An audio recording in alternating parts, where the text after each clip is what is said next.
He tore the divorce papers from the clerk's hands before the ink was dry. Adrian Cross didn't wait for Elena to finish signing. He snatched his copy, straightened his jacket, and turned to face the small cluster of colleagues he'd brought to witness the moment. 3 men in expensive suits who laughed when he said, loud enough for the whole corridor to hear, finally cutting loose the deadweight. He didn't look at her when he said it. He didn't need to. Elena Vale stood 2 feet away, pen still in hand, and said nothing. She never did. That was the thing about her that had always made him feel superior. Her silence. He mistook it for weakness. He mistook a lot of things. She picked up her suitcase. 1 suitcase. 7 years of marriage, and she left with 1 suitcase, a fact that would haunt Adrian Cross for the rest of his life, though he didn't know it yet. If you've ever been dismissed by someone who should have known better, if you've ever been called nothing by someone you gave everything to, then you already know what Elena was feeling as she walked toward those courthouse doors. And if you want to see what happens next, stay with us.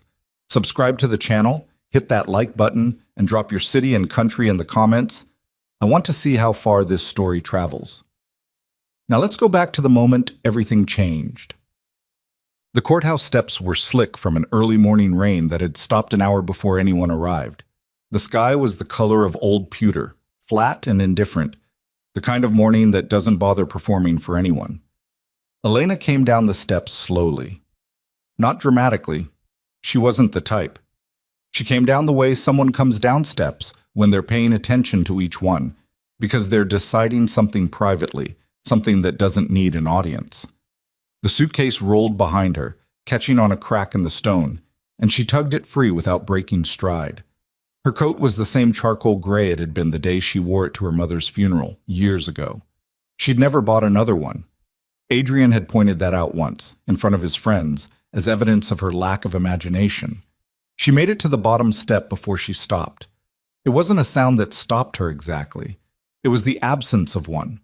The street, which had been producing the ordinary low roar of a mid-morning city, taxis, voices, the distant percussion of a jackhammer, went quiet in a way that cities almost never do. Not silent. Quiet. Like a held breath. She turned her head. There were 4 of them at first.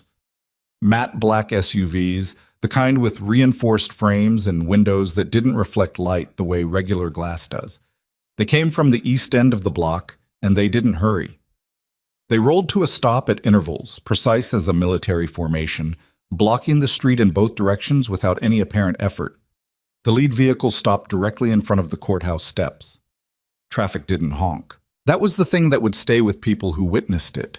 The drivers behind those SUVs simply stopped and waited, the way you wait when something tells you that honking would be a mistake.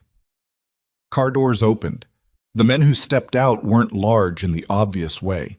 They weren't built like movie bouncers.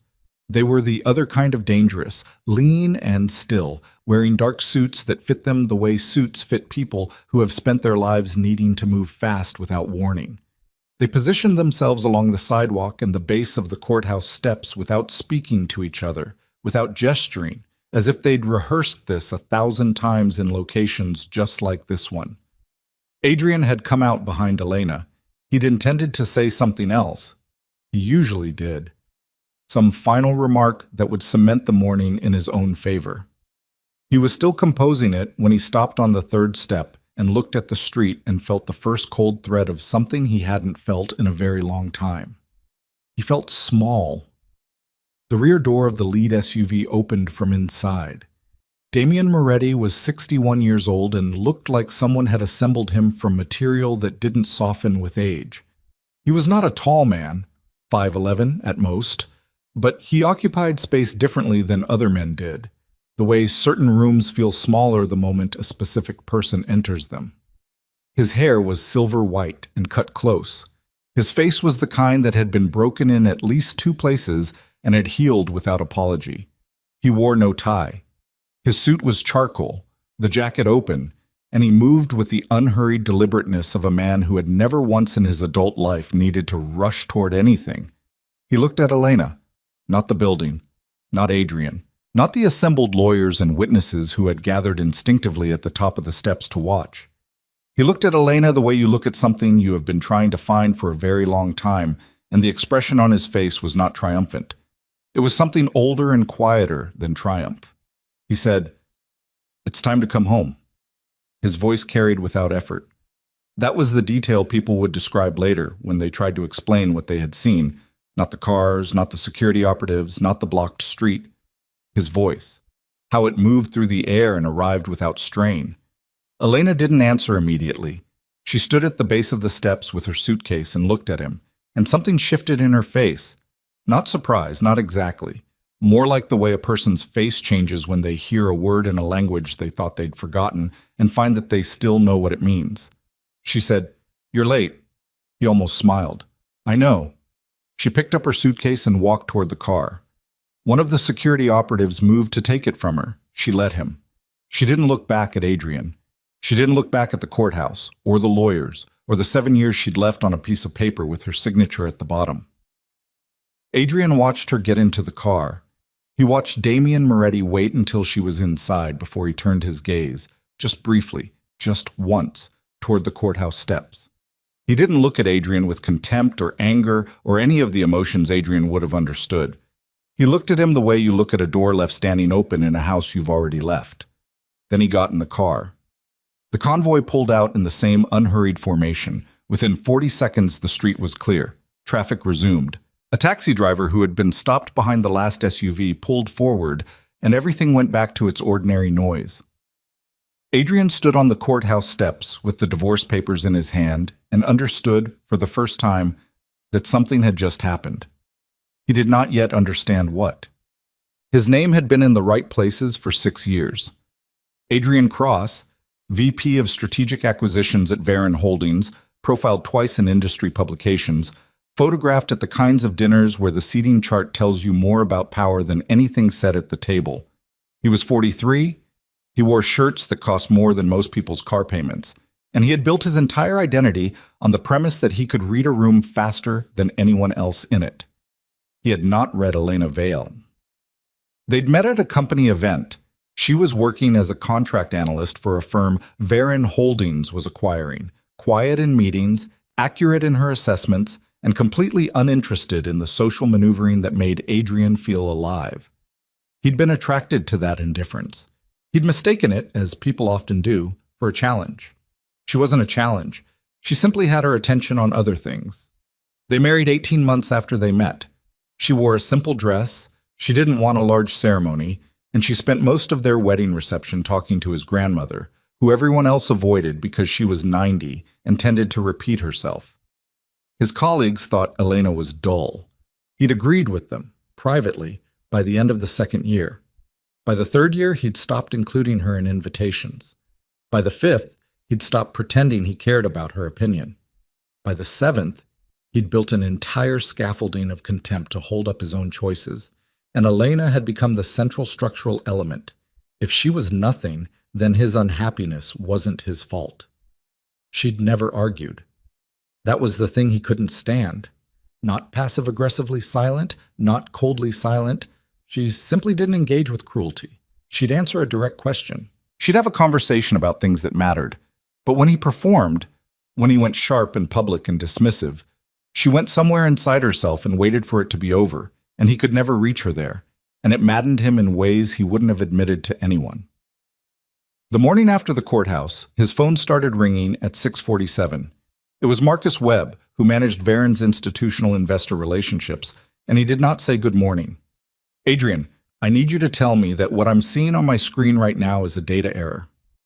Adrian had been awake for an hour already, sitting at the kitchen island of the apartment he'd moved into 8 months ago when he decided the divorce was inevitable.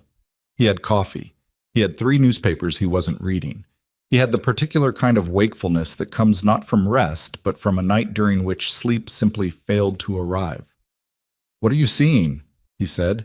Hargrove Capital pulled their position. All of it. Overnight. Adrian set down his coffee. Hargrove Capital was not a small investor.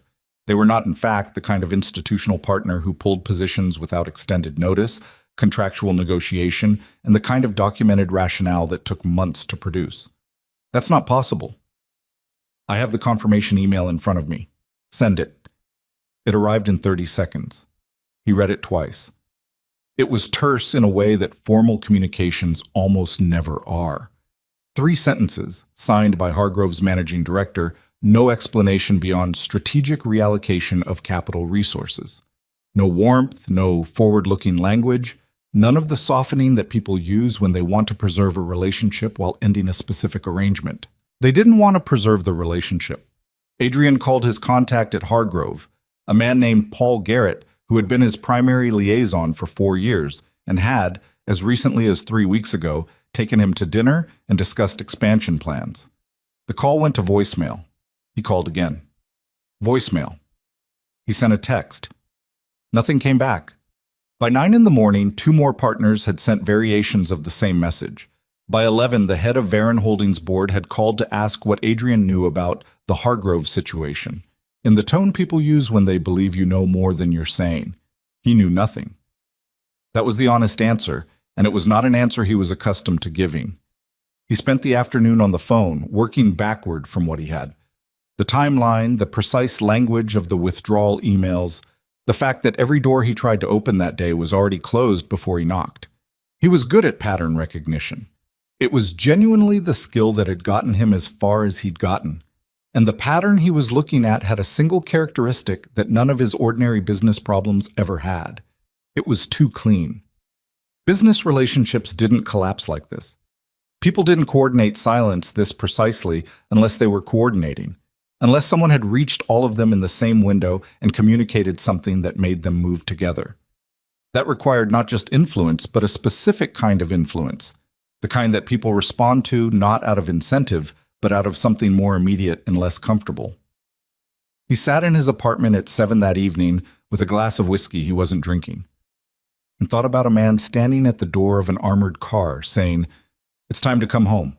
And then he did something he almost never did.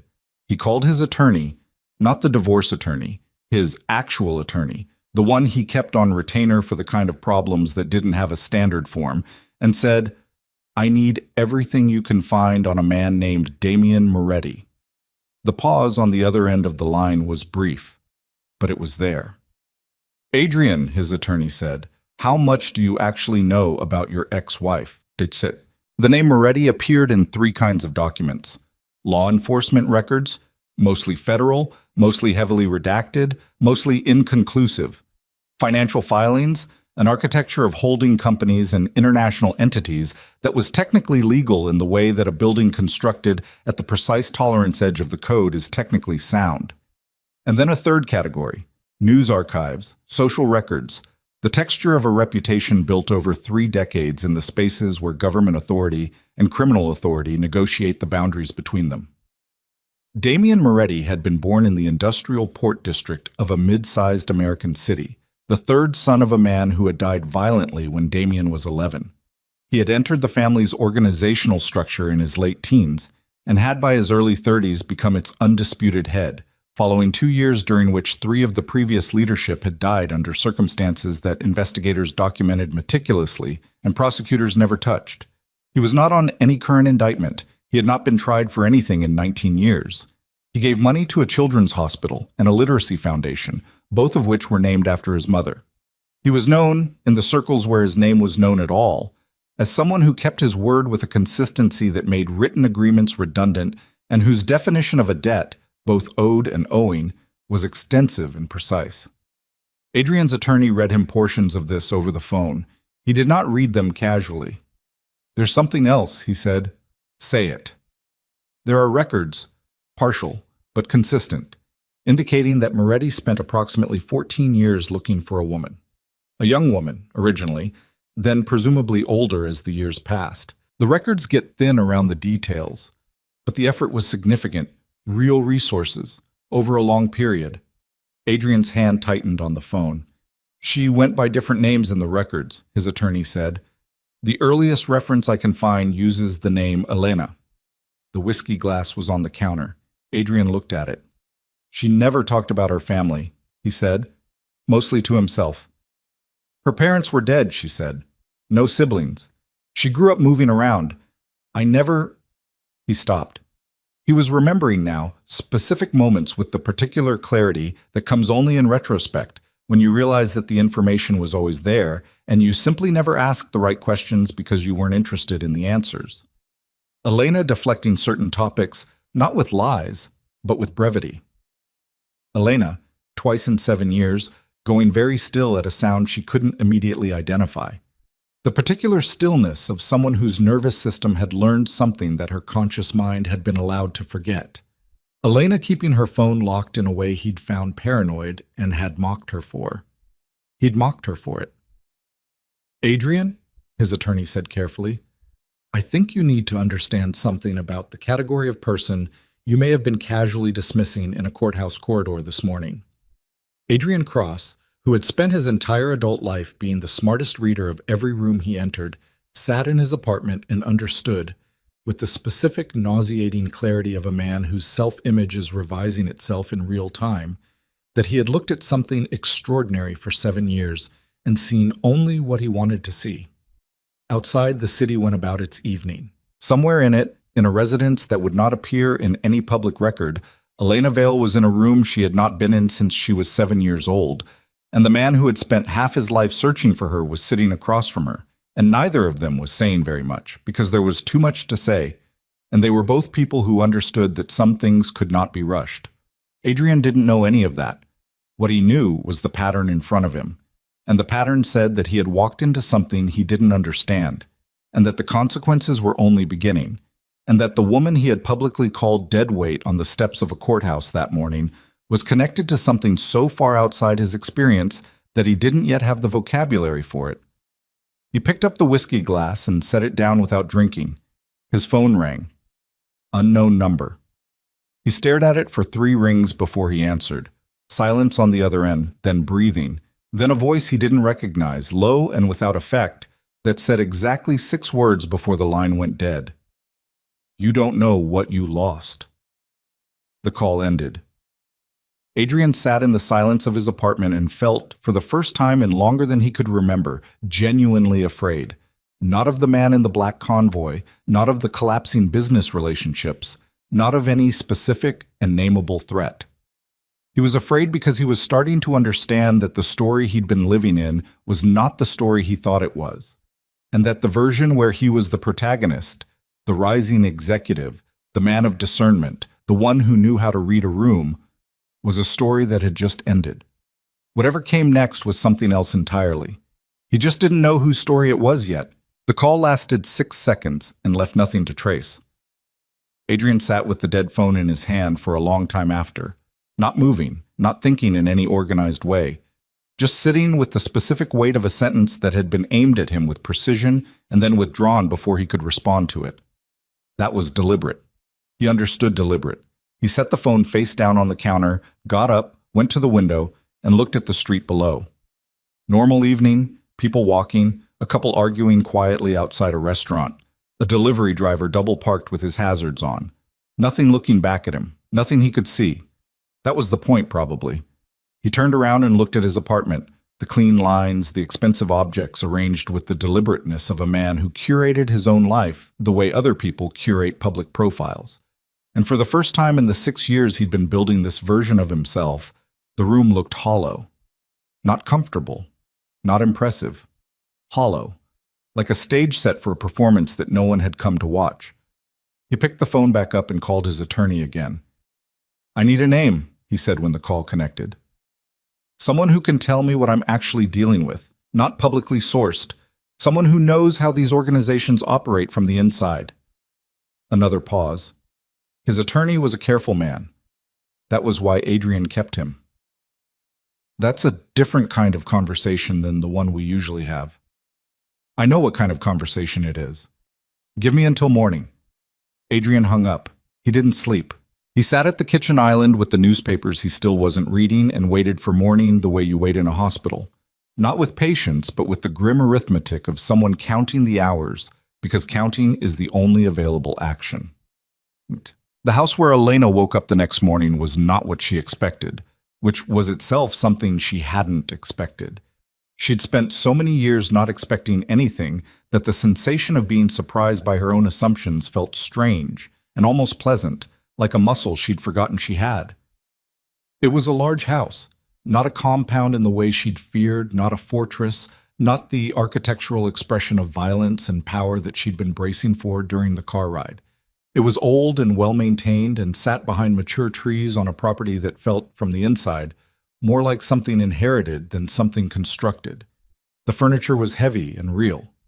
The kitchen smelled of coffee and something baked.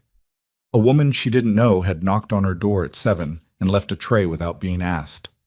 She sat up in the bed and looked at the room. It was her room, or it had been once. She understood this not from memory. She was 7 when she'd last been here, and the specific sensory record of those years had been buried under layers of other lives. But from the quality of the light coming through the window, which fell across the floor at an angle that triggered something pre-verbal, something her body remembered before her mind caught up, she sat with that feeling for a moment, uncomfortable with how much it moved her, before she pushed it down and got out of bed. Damien was in the room he used as an office when she found him. He was on the phone, standing at the window with his back to the door, and he didn't turn around when she entered, but his posture changed. A slight adjustment in the shoulders that said he knew she was there and was finishing the call because of it, not ignoring her. He said into the phone, "Handle it. Don't call me with updates. Call me with results." He ended the call and turned. He looked, in daylight and at rest, older than he had at the courthouse. Not diminished, just real in a way that yesterday's performance hadn't allowed for. There were lines in his face that told a specific story about sustained effort and inadequate sleep and choices made in conditions that most people were never asked to meet. "You want coffee?" he said. It wasn't a question. "I want answers," she said, "but coffee first." They went to the kitchen. He poured. She sat at the table that was large enough for 8 people and watched him move through the space and thought about how you could tell things about people from the way they moved through rooms they knew well, the unself-conscious economy of it, the way his hand went to the cabinet handle without looking. He set the cup in front of her and sat down across from her. "Ask," he said. "My mother," she said. "Start there." He was quiet for a moment, not hesitating, preparing. She could see the difference. "Her name was Carla," he said. "She was my father's youngest sister. She left the family when she was 22 because she didn't want what came with it. I don't blame her for that. She built a different life. She was careful about it." He paused. "She wasn't careful enough." Elena kept her hands around the coffee cup. "Who killed her?" "A man named Victor Sohan. He worked for an organization called the Marin Consortium, which is a name that means nothing to most people and a great deal to a specific few. They've been embedded in legitimate financial infrastructure for 30 years. Sohan believed your mother had documents that could expose the consortium's connection to a series of fund liquidations that destroyed several thousand pension holders. He said this flatly, without euphemism. She didn't have what he thought she had, but he didn't find that out until it was too late. Elena looked at her coffee. "And me? You were 7. You'd seen him at the house twice before it happened. You were the only witness who could identify him by face." He met her eyes. "We got you out before he could finish what he started. We gave you a different name, a different history, and we moved you far enough that finding you required more resources than Sohan had at the time. But eventually he had them. Eventually the consortium did. Sohan works for them now at a different level. He's been looking for you for 6 years. Elena absorbed this. Outside the kitchen window, something moved in the trees. A bird, something ordinary. And she tracked it without meaning to, an old habit. "You've been watching me," she said. "From a distance." "For how long?" He didn't look away. "Since you were 12. She put the cup down. The sound of it on the table was louder than she intended. "You watched me for 22 years, and you didn't—" She stopped. Started again, because she wasn't a person who left sentences unfinished from emotion. "You didn't come. I came when you needed me to come. The timing before yesterday would have put you in more danger, not less. That's a decision you made for me." "Yes." The single syllable had no defensiveness in it.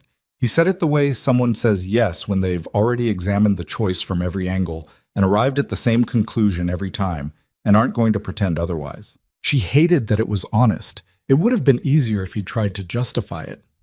I'm not asking you to forgive the years, he said. I'm asking you to understand that you're not safe yet, and that what I need to tell you next is going to be harder than what I've already told you. She looked at him across the table. Then say it. He reached into the folder in front of him. She hadn't noticed it when she came in, and slid a photograph across the table. It was a man, mid-50s, photographed from a distance, entering a building she didn't recognize. Slightly soft focus, the kind of image taken with a long lens without the subject's knowledge. His name is Gerald Foss, Damien said. He was my consigliere for 18 years. Elena looked at the photograph. Was. He's the one who told Soane's people that you existed when you were 4 years old. His voice didn't change when he said it. He's the reason your mother had to run.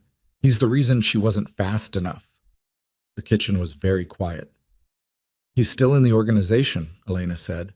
He was, until 48 hours ago. We don't know where he is now. She looked up. And you're telling me this now because he knows you're here, because the consortium knows you're here, and because there's something else, something connected to you that we didn't fully understand until yesterday when we pulled the records from your mother's last year. He reached into the folder again and produced a second document. A photograph of a piece of jewelry, a necklace, a pendant on a thin chain, simple, the kind of thing a child would wear without thinking about it. Elena's hand went involuntarily to her throat. The chain was there. The pendant was there. She wore it every day, had worn it every day for as long as she could remember, had worn it through 7 years of marriage to a man who'd noticed it once and said it looked cheap. What's in it? She said. Not a question. Encrypted financial records, specifically the documentation your mother assembled before she died. Evidence of the consortium's fund liquidation scheme that spans 4 countries and involves enough institutional names that making it public would be the single most damaging thing that has ever happened to that organization. Elena looked at the pendant lying against her sternum. She hid it in a necklace, she said. She hid it somewhere she knew would be kept safe. Somewhere she trusted. He said it without sentiment. You were 7. You wore it everywhere. Elena stood up from the table. She went to the window and stood there with her back to him and breathed deliberately, the way she'd learned to breathe in the years when steadiness was the only thing she had. Adrian, she said, what about him? He's not part of this. He's shallow and he's cruel, but he doesn't know anything about any of this. Damien was quiet for a moment. I agree. Then whatever's happening to his business isn't coming from me. He said it simply. I looked at his company. I didn't touch it. What's happening to him is coming from somewhere else. She turned around. The consortium. We think they've been using him as a control layer, keeping you socially isolated, financially dependent, visible in a context that made it easy to monitor your movements without appearing to. He paused. His business relationships were cultivated. His introduction to you was not an accident. Elena felt the specific cold of a betrayal that has no right target, because Adrian hadn't known, which made him both culpable and not culpable in a way that didn't resolve cleanly into any emotion she had a name for. He was a tool, she said, an unknowing one. He was still cruel. Yes, Damien said, he was. She turned back to the window. The trees moved. Somewhere beyond the property line, ordinary life continued in its ordinary rhythms, and she stood in the middle of something that had been building since before she could form memories, and thought about a 7-year-old girl on a road in the dark, holding a pendant she thought was a gift. Adrian got the name from his attorney at 8:15 the next morning, a woman named Ruth Calloway, who had spent 19 years inside federal organized crime task forces and had been consulting privately for the past 6. She agreed to meet him that afternoon in a diner 2 miles from his building, and she arrived before he did and was already drinking coffee when he found her booth.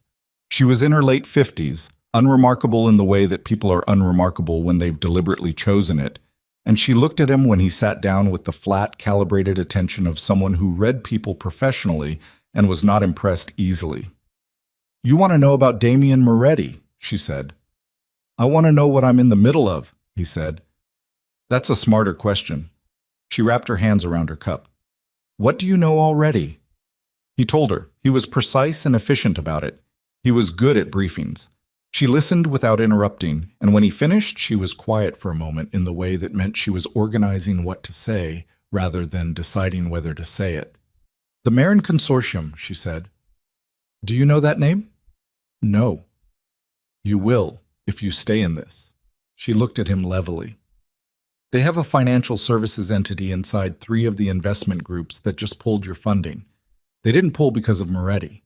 Moretti has nothing to do with your business collapse. She paused. They pulled because someone told them to, and that someone wanted you destabilized. Adrian felt the sentence land in his chest. Why? Because a destabilized man makes poor decisions. A man who believes he's under attack from Moretti goes at Moretti, goes at his ex-wife, creates noise and engagement that serves as cover for what the consortium actually needs to do in the next... She checked her watch with a precision that seemed habitual. I'd estimate 72 hours. What do they need to do? Get the necklace, she said. He stared at her. Your ex-wife has been wearing a data storage device for 22 years without knowing it, Ruth Calloway said, in the tone of someone who found the fact genuinely remarkable even after years of working in a world where stranger things were ordinary. The pendant on her chain. Her mother put it there before she died. The data inside it is specific enough to bring down several people who have spent a great deal of money ensuring they are never brought down. The diner was warm and slightly too bright, and smelled of coffee and something fried, and Adrian sat in a vinyl booth and understood that the architecture of his life for the past 7 years had been, in part, constructed by people he'd never met for reasons that had nothing to do with him personally. He was a location. He was a container. He'd kept Elena Vale in a predictable address for 7 years, and he'd done it with his own ambition and his own cruelty and his own willingness to reduce her to something manageable, and he hadn't even known he was being used for it. She's with Moretti now, he said. Yes. Is she safe? Ruth Calloway looked at him with the particular look of someone who is deciding how much honesty a person can absorb in a single sitting. She's safer than she was yesterday. That's not the same as safe. Adrian sat with that. The man who used to run Moretti's operations, the consigliere, Ruth said. Gerald Foss. He went missing 2 days ago. We think he's gone to the consortium, which means they now have someone inside Moretti's structure who knows where Elena is, what the property's security looks like, and how Moretti tends to respond to threats. She paused. They'll move in the next 3 days, probably sooner. Then Moretti needs to know. Moretti knows. She looked at him flatly. What he may not know is the specific entry point Foss sold them. That's where you might be able to help, if you have any interest in doing so. Adrian looked at his hands on the table. Clean hands, soft hands, the hands of a man who had spent his entire working life in rooms where everything was mediated by money and language, and the careful performance of competence, and had never once been asked to do something with actual stakes. What would I need to do? He said. She told him. It involved his money. Specifically, it involved the liquidation of a significant portion of what remained of it, used to fund the public release of a financial document trail that would preemptively expose the consortium's structure in a way that couldn't be contained or managed, the kind of release that, once begun, couldn't be taken back. The evidence on Elena's necklace was the core of it, but there was supplementary material that Adrian's own contacts in the legitimate financial world could surface. Records of fund manipulations that crossed his professional network in ways he'd never examined closely because he'd never had reason to. He'd have reason now. If I do this, he said, the company's gone. What's left of it? And there's no version of this where I come out of it professionally intact. No, she said simply. He sat with the coffee he'd ordered and hadn't touched. He sat with the career he'd spent 2 decades building, and the marriage he'd destroyed, and the woman who'd sat across from him at 1,000 dinners, and whom he had categorized as nothing, and he thought about the call from the previous night, those 6 words, delivered without anger, and understood that whoever had made that call had not been threatening him. They had been giving him a choice. He looked up at Ruth Calloway. Tell me what I need to do first, he said. She pulled a document from her bag and placed it on the table between them, face down. Sign this first. This isn't an informal conversation anymore. He turned the document over. Read it, signed it. The pen left his hand and his entire previous life went with it, and neither of them acknowledged that, and the diner kept its ordinary noise around them. And outside the window, the afternoon went about its business as if nothing had shifted. But it had. For Adrian Cross, in a vinyl booth in a diner he'd never been to before and would not visit again, the point of no return had passed. He just didn't know yet what it was going to cost him to reach what was on the other side. Adrian Cross didn't sleep at Ida Moretti's kitchen table, but he came close. He sat there for 2 hours after he finished telling her everything, and she listened the way certain old people listen. Not impatiently, not with the restless physical signaling of someone waiting for their turn, but with the flat, comprehensive attention of a person who has heard enough hard things in their life that one more doesn't require performance. When he finished, she was quiet for a moment. Then she said, "You know what your problem is?" He looked at her. "I imagine you're going to tell me." "You spent your whole life reading rooms. You got very good at it." She folded her hands on the table. "But you read for advantage. You read to find out where you stood relative to everyone else, where the leverage was, who was weaker, who could be used." She said it without cruelty, the way you say a true thing that doesn't require ornamentation. A person who reads like that sees everything except the thing that actually matters. Which is what people are carrying. She looked at him steadily. Elena was carrying something every day for 22 years, and you never once asked what it was. Not because you couldn't see her, because you weren't looking for that. Adrian had no answer for this. He was tired enough that the usual defensive architecture wasn't assembling itself, and without it, he had nothing to put between himself and the accuracy of what she was saying. "What do I do with that now?" he said. "Nothing," she said. "You can't undo it. You do the next thing correctly and you carry what you did. That's all anyone does." She pushed her chair back and stood up with the deliberate care of someone whose body required negotiation. "You can sleep on the couch. Damien will have instructions for you in the morning, and you need to be functional when they arrive." She turned off the kitchen light and went down the hallway without looking back. Adrian sat in the dark kitchen for another few minutes. He could hear the city outside, a siren somewhere distant, the low percussion of a truck on the avenue, and he thought about Elena in a house he'd never seen, in a room she'd last occupied when she was 7 years old, and he thought about what it cost a person to carry a secret they didn't know they were carrying for 22 years, and he thought about the specific texture of his own cruelty. Not dramatic, not theatrical, just the daily, grinding kind that wears a person down, the way water wears stone. And he sat with all of it in the dark until sitting with it became the only honest thing available to him. He went to the couch. He did not sleep well. In the morning, his phone had a message from a number he didn't recognize, 4 words. "Ready when you are." He read it twice. Then he got up and splashed water on his face in Ida Moretti's bathroom. Small, immaculate, with a bar of soap on the sink that smelled of something clean and old-fashioned, and looked at himself in the mirror for a moment. The man looking back at him was not the man who had stood on courthouse steps 24 hours ago with divorce papers in his hand and contempt arranged on his face like a costume. That man was gone. What had replaced him was less polished and possibly more real. He went back to the kitchen. Ida was already there, coffee made, a cup set out for him without being asked. She didn't say good morning. She poured and sat down and said, "Ruth Calloway is meeting you at 9. Don't be late and don't try to be charming. She doesn't have patience for it." "You know Ruth Calloway," he said. "I know everyone Damien knows. That's what happens when you're the family member who stayed." She said it without self-pity. "Drink your coffee." He drank his coffee. Outside the brownstone windows, the city was beginning its morning in the ordinary way.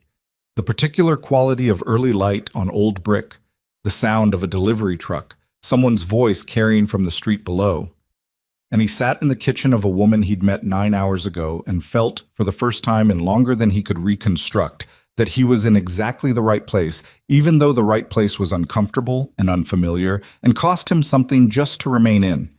That, he thought, was probably what it felt like, to be honest. He set the cup down. "Thank you," he said, "for opening the door." Ida looked at him over her own cup. Don't thank me yet, she said. Thank me if this ends correctly. He nodded. He picked up his coat from the chair where he'd left it and put it on, and walked to the front door, and stepped out into the morning, and started moving toward whatever came next with the particular forward lean of a man who has stopped calculating whether the direction is advantageous and has simply chosen it because it is the only direction that means anything. The document sat in Ruth Calloway's bag on the ride back to her office, and Adrian Cross walked out of the diner into afternoon air that felt different against his face than it had 2 hours ago. Not colder, not warmer, just different in the way that air feels different when the person breathing it has become, in some fundamental way, a different person than the one who walked in. He didn't go back to his apartment.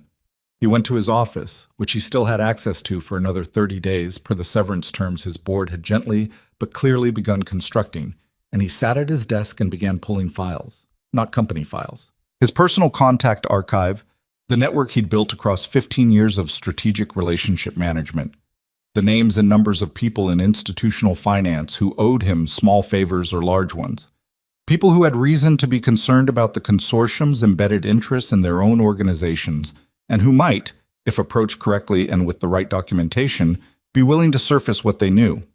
He worked through the evening without eating. He made 12 calls and was direct on 11 of them and indirect on one because the one required it.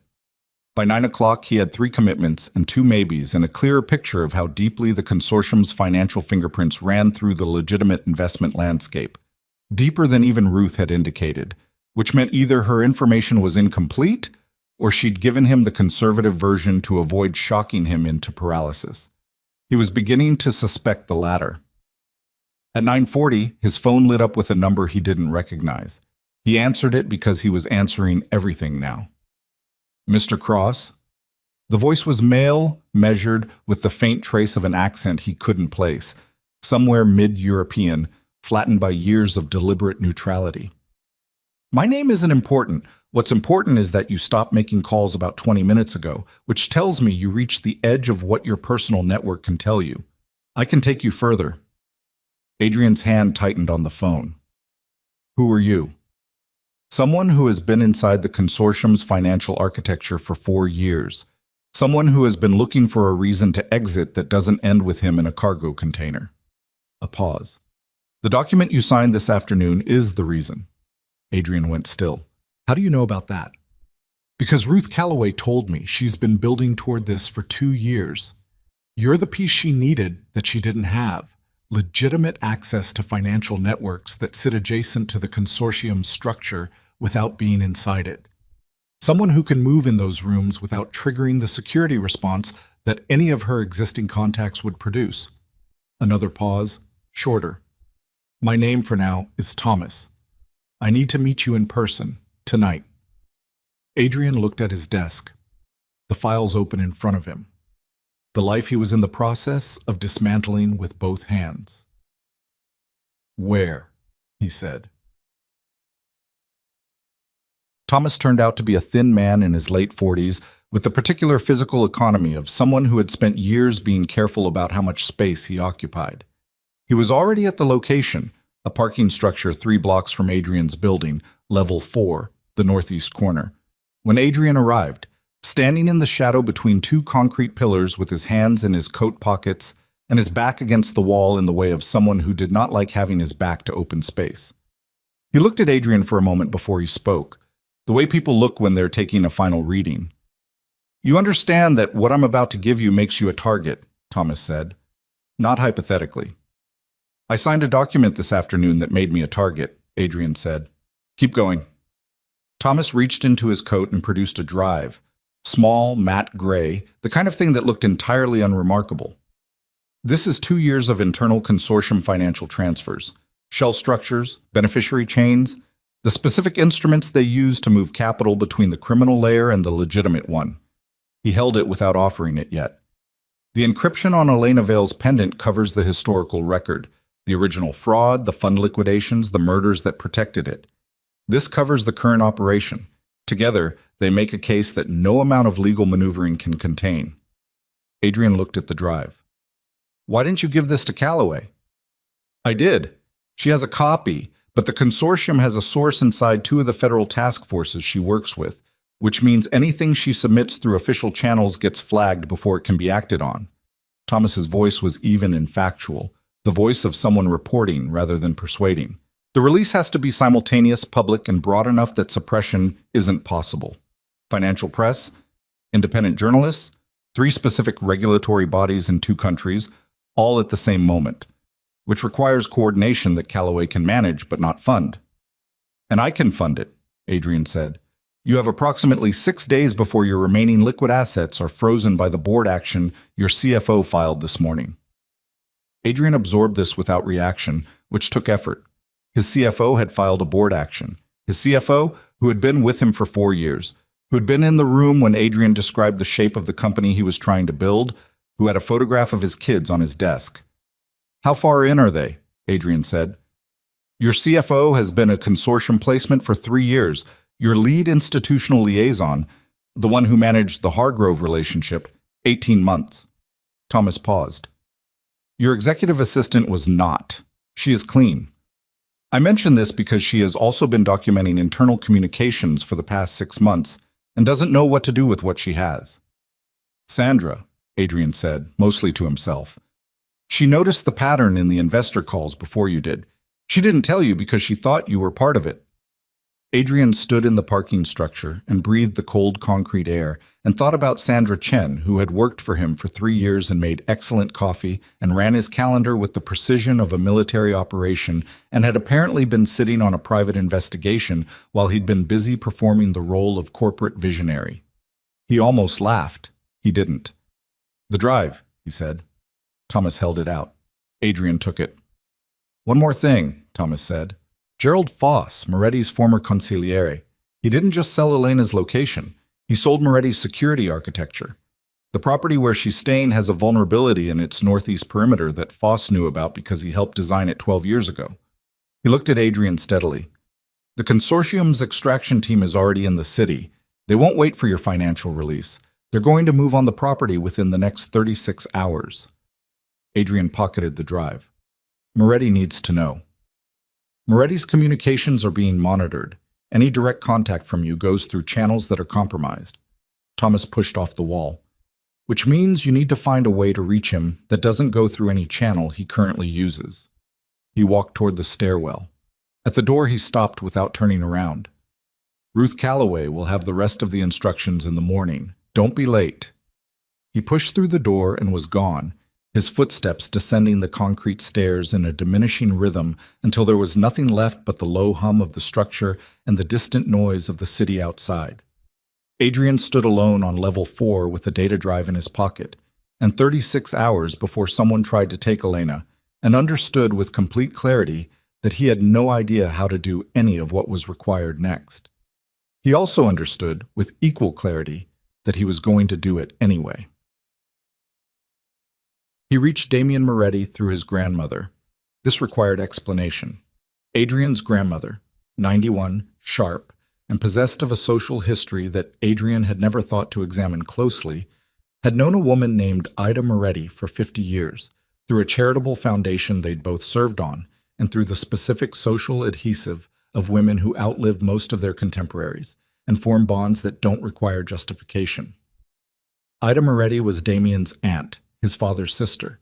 She was 84 and lived in a brownstone on the east side and had, as Adrian confirmed with a single phone call to his grandmother at 10:15 that night, a landline that Damien called every Sunday.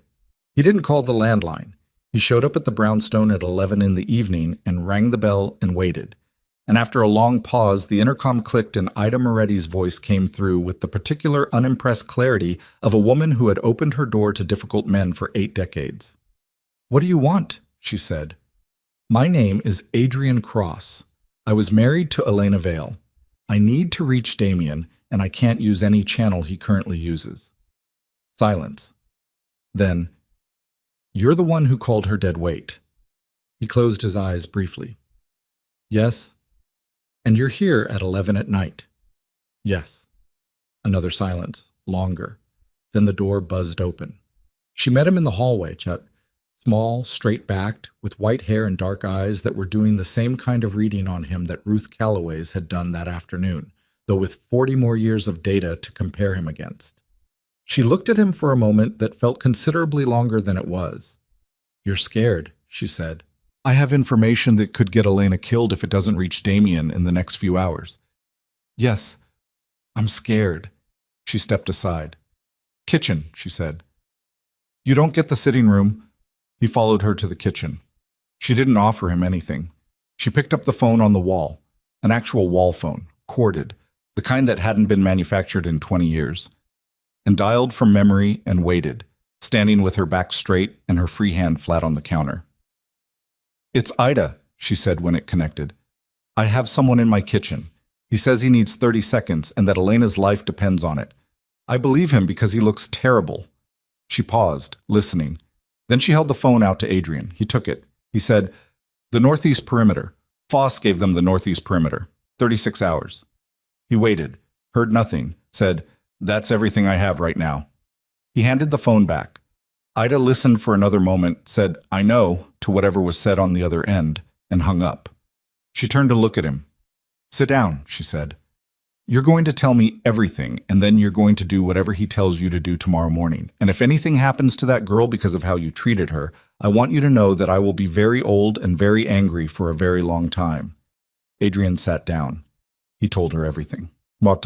Elena found out about the northeast perimeter from Damien at 6 in the morning, when he came to her door already dressed and handed her a cup of coffee through the doorway and said, "We have a problem," in the tone of someone who has been managing problems since before she was born, but finds this particular one notable. She took the coffee and stepped back so he could come in.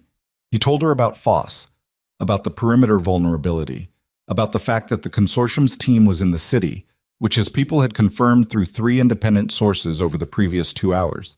She listened without interrupting. She was good at that, had always been good at it. And Damien noticed, as he had noticed yesterday in the kitchen, that she listened the way people listen when they're not waiting for a pause to respond, but actually processing what's being said in real time and adjusting their understanding as new information arrives.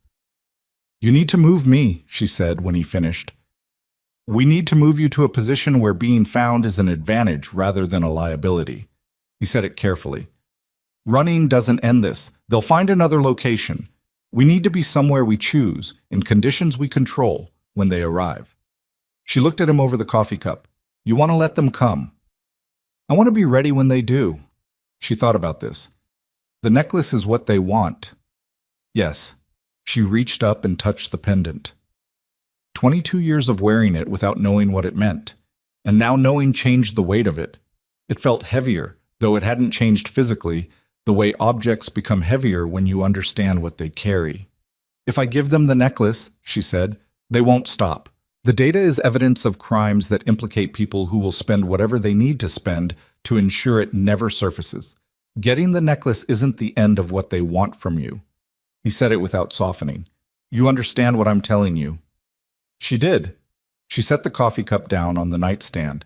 "Then we need Adrian's financial release to go out before they reach us," she said. "If it's already public, if the documents are already in enough hands, the necklace becomes evidence in a case that's already open rather than the only copy of a secret. It changes what they gain by taking it." Damien looked at her for a moment. "You've been thinking about this." "I've been awake since 4. She paused. "He's going to do it. Adrian, he's going to release the documents." "How do you know?" She considered this. "Because it's the only thing left that he can do that costs him enough to matter." She said it without bitterness, just accuracy. He needs it to cost him something. That's the only way he knows how to be real. Damien was quiet for a moment. Then he said, "The team moves in 2 hours. You'll need to pack what you need from this room." "I've been packed since yesterday." He almost smiled. The same almost smile as the courthouse steps. The expression that arrived and stopped just before it completed, like a door opened a crack and then held. He left. She picked up her suitcase, the same one from the courthouse, the one with 7 years of marriage reduced to its essentials, and she sat on the edge of the bed and thought about her mother, who had hidden a secret in a necklace and given it to a 7-year-old girl to carry without knowing. What that had cost her mother, Elena had always known. What it was about to cost everyone else was still becoming clear. The move happened at 8:15. 2 vehicles, not the convoy from the courthouse, These were unremarkable sedans, the kind that disappeared into traffic. Elena rode in the second car with a man named Carver, who said 4 words during the entire 40-minute drive and had the quality of stillness that Elena associated with people who had been in enough situations that vigilance had become their resting state. They arrived at a warehouse property in the Port District. Old buildings, legitimate shipping operation as cover, the kind of layered arrangement that had probably been in place for years. She didn't ask about the details. She watched the space, noted the exits, counted the personnel she could see, and doubled it for the ones she couldn't. Damien was already there. He was on a call when she arrived, standing in the center of a large open room that had been converted into something between a command center and a staging area, and he ended the call when he saw her and crossed the room. "Adrian's moving the release forward," he said. "It goes out at noon." "That's 4 hours." "Yes." "Do they know it's coming?" "They will within the hour. Their financial monitoring is good." He paused. "When they know the release is imminent, the extraction timeline compresses. They'll move before noon if they can." Elena looked around the room. Personnel she didn't know, equipment she couldn't fully read, the organized tension of people who were prepared for something and waiting for the clock to reach 0. "Gerald Foss," she said. "Where is he?" Damien's expression didn't change, but something behind it shifted, a tightening, brief and controlled. "We don't know precisely. He'll come with them. He'll want to be there." She said it with the certainty of someone who had spent years watching people perform their own worst impulses. "He spent 30 years in your organization. He knows how you think. He knows how you move. He sold you out, which means part of why he did it was to be in the room when it fell apart." She looked at Damien. "People who betray things they love always want to watch it end. It's the only way they can make it mean something." Damien was very still. "You knew him for 18 years, she said. "I did." "Then you know I'm right." He didn't answer immediately. He looked at her with the expression of a man who has arrived, after a long time, at a question he already knows the answer to and doesn't like. "Yes," he said. The word landed in the room between them, and neither of them moved. Then Carver appeared from the far end of the room at a pace that wasn't quite running, but was everything below it. And the look on his face was the specific look of someone who has received information that changes the geometry of the next few minutes. "Perimeter contact," he said. "Southeast, not northeast." The room shifted. People moved with the coordinated speed of preparation meeting reality, and Damien turned toward Carver with the full intensity of a man who had just been told that everything he'd prepared for was wrong. "Southeast," Damien said. 2 vehicles, stationary at the moment." Carver's voice was clipped and flat. "They're not moving in." "Then they're waiting." "Yes, sir." Elena understood before anyone said it. She understood because the geometry of it was already clear.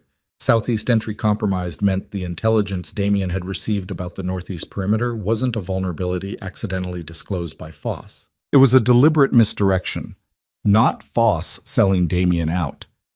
Foss feeding Damien exactly the information needed to move Elena to a location of the consortium's choosing, the warehouse. This was the location they'd chosen. She felt the cold move through her in a single clean line from the base of her skull to the bottom of her spine. And then she felt something else, something harder and less clean, which was the specific, clarifying anger of someone who has understood the full architecture of a trap and is still standing inside it. She turned to Damien. His face told her he'd arrived at the same place. "How many?" he said to Carver. "Southeast team is 8, confirmed. We think there's a second unit. We haven't located it." "Foss will be with the second unit," Elena said. Her voice was steady. "Because the second unit is the one that actually comes through the door." Damien looked at her. She looked back at him.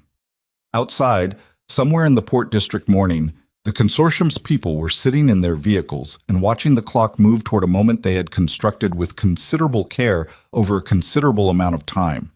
And inside the warehouse, Elena Vale stood in the center of a room she'd walked into believing it was a choice and understood that it was a cage. And the question, the only question that mattered now, was whether she was the kind of person who waited to be found in a cage or the kind who found the door before it closed. She reached up and unclasped the necklace from around her throat for the first time in 22 years, and held it in her closed fist, and looked at Damien Moretti with an expression he had not seen on her face before. Not fear, not desperation, but the particular cold clarity of someone who has just decided that surviving is no longer enough, and that the only acceptable outcome is to end this completely, and that she is willing to become whatever that requires. Ida hung up the phone. Adrian sat at her kitchen table in the small silence that followed and understood something he hadn't understood in the parking structure with Thomas or in the diner with Ruth Calloway or in any of the hours of careful strategic thinking he'd been doing since the convoy had taken Elena from the courthouse steps. He understood that understanding a situation and being ready for it were entirely different conditions, and that he was in the first one and not yet in the second. "She's going to be moved," Ida said.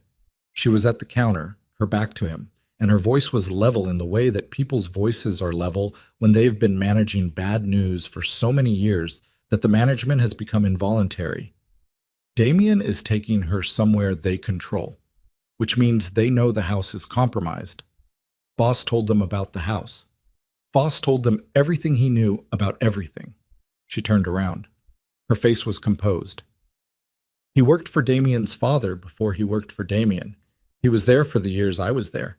He sat in kitchens like this one and ate food and knew every name. She paused. People like that. People who betray from the inside. They don't do it all at once. They do it in small steps, each one justifiable, until the steps have taken them so far from where they started that the only way to survive is to keep going. Adrian looked at his hands on the table. Foss justified it to himself, he said. Everyone does. She sat down across from him. You justified 7 years of cruelty to a woman who had done nothing to you. You found reasons. The reasons felt true while you were inside them. She said it without judgment, just documentation. The difference between you and Gerald Foss is scale, not category. The sentence arrived in Adrian's chest like a key turning in a lock he hadn't known was there. He didn't argue.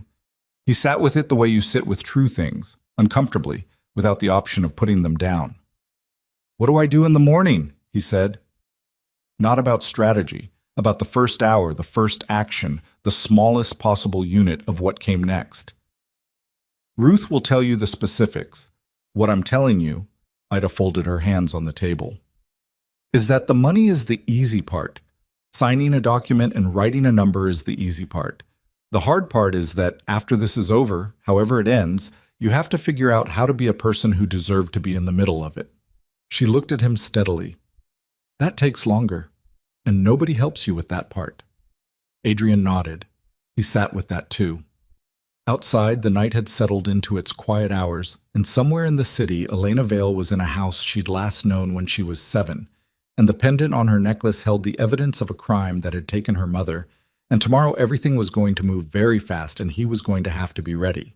He wasn't ready yet, but he had until morning. The necklace was warm from her skin. Elena closed her fingers around it and felt the pendant's edge press into her palm, and that small physical discomfort was the thing that kept her grounded in the next 30 seconds, while the room around her reorganized itself from a command center into something more like what it actually was, a kill box, chosen and prepared by people who had been watching her move for longer than she'd known she was being watched. Damien was already across the room, his hand on Carver's arm, speaking low and fast. She watched him work, the way his mind moved, the way the people around him responded, not with the anxious overcompliance of men who feared him, but with the particular sharp attention of people who trusted the next thing he said would be worth hearing. He'd built something real here, over 30 years and at enormous cost, and Foss had walked through the center of it for 18 of those years and learned every load-bearing wall. She crossed the room to where they stood. I need to know the layout, she said. Every exit, every entry point. Carver looked at Damien. Damien said, tell her. Carver pulled a paper schematic from the table. Gotcha. I'll see it. Actual paper, she noted, not a screen, which meant he'd prepared for the possibility that their digital systems were being read, and spread it flat. The warehouse footprint. 4 ground-level entries, 2 loading bays on the south face, a catwalk level above the main floor, roof access via a service ladder on the north end. Southeast team, Elena said.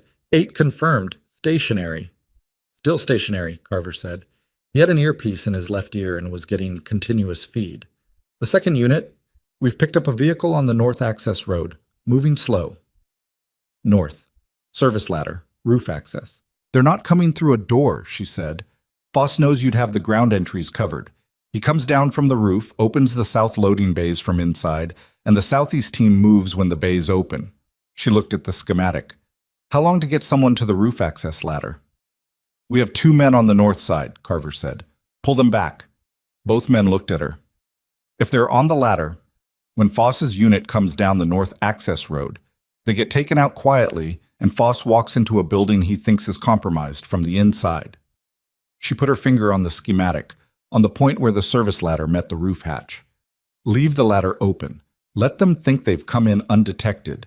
The moment they're inside, she looked up at Damien. How many people do you have on the catwalk level? Damien looked at the schematic for 2 seconds. Then he looked at Carver. Pull the north perimeter back. Move Chen and Reyes to the catwalk. Get Marquez on the southeast bay controls. Carver was already moving, his hand at his ear. Elena looked at Damien. You know Foss is going to head straight for me. Yes. Then I need to be visible, somewhere he can see me from the catwalk, before he gets to ground level. Damien's jaw tightened. You want to be the target. I want to be the one thing in this building he's absolutely certain about. Everything else can be uncertain. She held the necklace up between them, the pendant catching the flat industrial light. He comes for this. He's been coming for this for 22 years. Give him a clear line to it and he stops calculating and starts moving. And people who stop calculating make mistakes. Damien looked at her for a long moment. The look of a man doing a specific internal calculation that had nothing to do with tactics. If anything goes wrong, Mom, he started.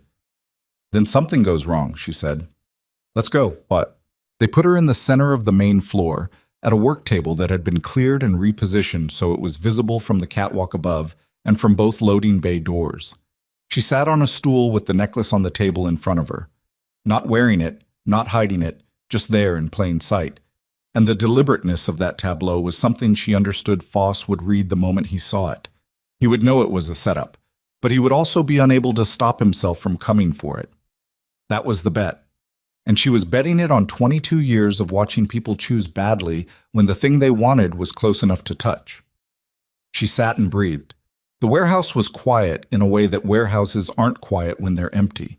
It was the quiet of occupied stillness, of people holding their positions in the dark of the catwalk above and in the shadow behind the equipment racks on either side. And she could feel the weight of all of it pressing against the silence. 11 minutes. She counted her heartbeats for a while and then stopped because it wasn't helping. She looked at the necklace on the table. She thought about her mother. Not sentimentally, just factually, the way you think about a source when you're trying to understand a document. Carla had been 22 when she left this family, and she'd built a life that looked ordinary from the outside. And she'd kept one secret and died for it, and her daughter had carried the secret in a piece of metal around her neck for 22 years without knowing. What would she say if she could see this room? Elena thought she would probably say something practical. Her mother, from what she could reconstruct of her, had been a practical woman. She would probably say, pay attention. She paid attention. The roof hatch opened at 9:47. She didn't hear it. She was 2 floors below, but she heard the change in Carver's voice from across the room. The single word he said into the air that meant the motion sensor on the roof had triggered, and she felt the room's tension change the way pressure changes in a room when a door opens somewhere else in a building. She put her hands flat on the table. She looked at the necklace. She did not look up at the catwalk. 4 minutes passed. Then she heard them. Not footsteps exactly, more the suggestion of footsteps. The almost nothing sound of people who were trained to move quietly, but were moving across a metal catwalk that transmitted vibration regardless of intent. She still didn't look up. She heard the loading bay door, south face, east bay, begin to move, the mechanical groan of it.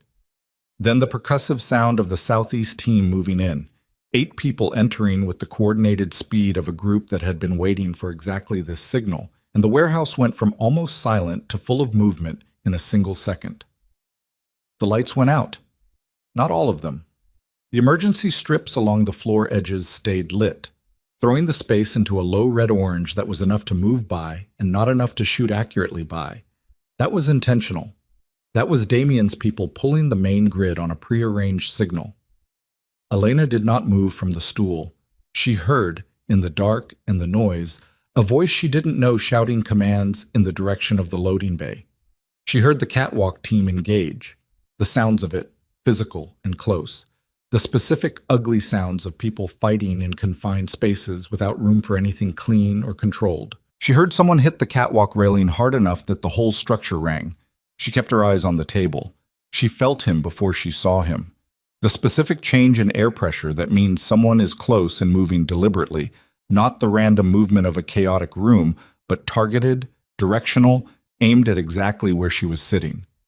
She heard his breathing, elevated but controlled, the breathing of a man who was managing his exertion with discipline. And she knew without looking that Gerald Foss was 6 feet behind her and closing. She didn't turn around. "The pendant," he said. His voice was even, conversational. A man who had spent decades managing difficult conversations by refusing to let them become difficult. "Pick it up and give it to me, and this ends." She looked at it on the table. "Gerald," she said, "don't. Flat. Immediate. Whatever you're about to say, don't." She turned on the stool. He was older than the photograph Damien had shown her, mid-60s, silver at the temples. A compact man with the kind of face that had probably been trustworthy once and had learned to perform trustworthiness long after it stopped being true. He was holding a weapon at his side, not raised, not pointed at her. A deliberate choice, she understood, because pointing it would make this something other than what he wanted it to be. He wanted it to be simple. He wanted her to give him the necklace and have it be a transaction, clean, something that could be filed under the kind of moral accounting that lets a person continue to live with themselves. She looked at him without expression. "You knew my mother," she said. "Elena, you knew her. Before she left." She kept her voice level, the way his was level, because she understood that the person who lost their level first lost everything else with it. "She was 22. You were, what, early 30s. You already worked for Damien's father." His face didn't move, but something in it, some small deep thing, registered the direction she was going. "She didn't want what came with the family," Elena said. "You knew that. You watched her build something different." She paused. "And then you told Victor Sohn she existed. And then Sohn decided she had something she didn't have, and you let it happen. I didn't—" He stopped. His jaw was tight. It was more complicated than you're making it." "Tell me how." "The necklace," he said, not asking, redirecting. "Was the complication that she wouldn't give you what you wanted? Is that what it was? She left the family and she wouldn't—" She watched his face. She watched the small, contained reaction move through it like a current under ice. "She rejected you. And you thought Sohn would scare her back. You thought she'd run to the family and you'd be the person who—" She stopped, because his face had told her she was right, and saying more would serve nothing. 22 years ago, a man in his 40s had made a petty, ugly, personal decision, and a woman had died for it, and a 7-year-old girl had been put in a car in the dark and driven away from everything she knew. The room around them was still moving. She could hear it, the ongoing sounds of the engagement on the catwalk and near the loading bay. But in the 6 feet between her and Gerald Foss, everything was very still. He raised the weapon. "The necklace," he said again. His voice had changed. The conversation register was gone. What was under it was older and worse. She picked up the pendant from the table and threw it sideways, hard, into the dark. It caught the emergency strip lighting for one fraction of a second as it arced. A small, glinting thing, a child's necklace, a woman's life, 22 years of carrying something without knowing. And then it was gone into the shadows between 2 equipment racks, and Foss moved without thinking, his body making the decision before his mind could override it, taking 2 steps toward where it had gone, 2 steps away from her, 1 step into Carver's range.